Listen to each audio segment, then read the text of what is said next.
Welcome to Lecture Online. Now let's put into practice what we've learned so far. What we're going to do here is, starting with a quarter circle, take a whole bunch of different kind of shapes and find the center of mass or center of gravity of each of those shapes. In this case, we're going to start with a quarter circle. How do we find the center of gravity of the circle, or the x and y coordinates of that center of gravity? Well, we have the equation here where the x coordinate is equal to the integral of the x coordinate of each little piece divided by the total area, and of course we integrate the numerator. We can also find the same thing with the y coordinate like that. And because of the shape of this quarter circle, the value for the x coordinate and the value for the y coordinate will be exactly the same. So we just only have to do one, and then we know it for both. How do we do that? Well, what we're going to do here is we're going to take a small little slice, and this little slice will be our small little dA.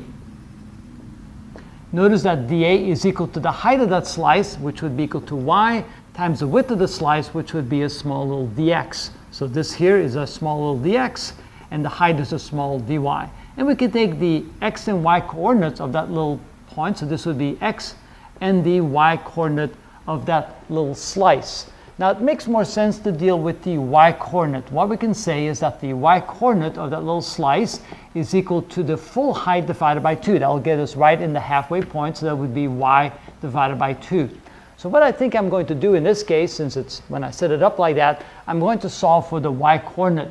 Now if I had made my little slice sideways, then I would have been able to solve for the x coordinate, and actually it's exactly the same methodology.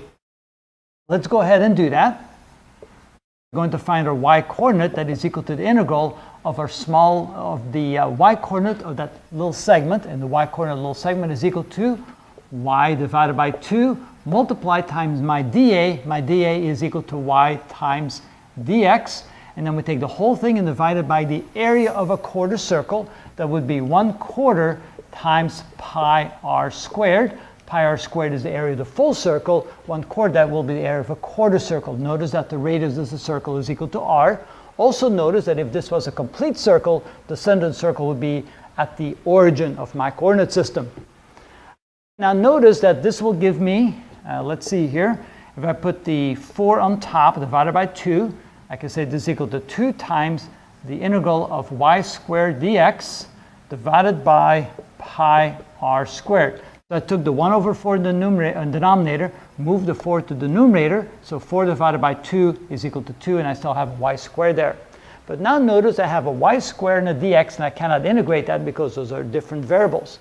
But I know the equation of the circle. The equation of the circle can be written as x squared plus y squared is equal to r squared, which means that y squared is equal to r squared minus x squared. And I can substitute y squared for r squared minus x squared. When I do that, I get the following. This is equal to 2 times the integral of r squared minus x squared times dx divided by pi r squared.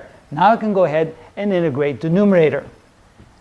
So this would be equal to 2 times, when I integrate this, I get r squared times x minus x cubed over 3, evaluated from, well, what are my limits? I'm integrated from 0 to r in the x direction. So my limits will be from 0 to r, and so this will be from 0 to r.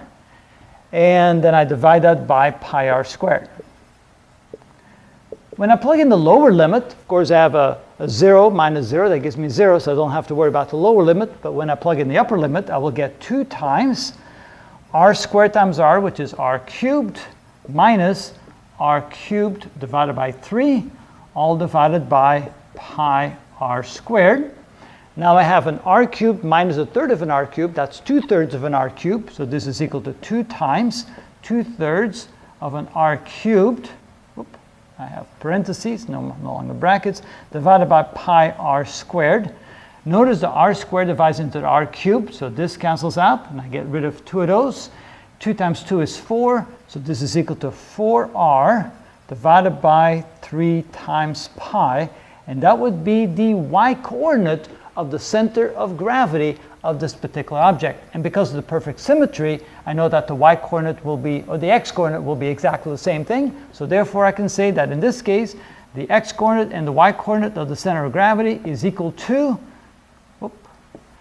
that would be 4r divided by 3 pi for the x-coordinate, and 4r divided by 3 pi for the y-coordinate.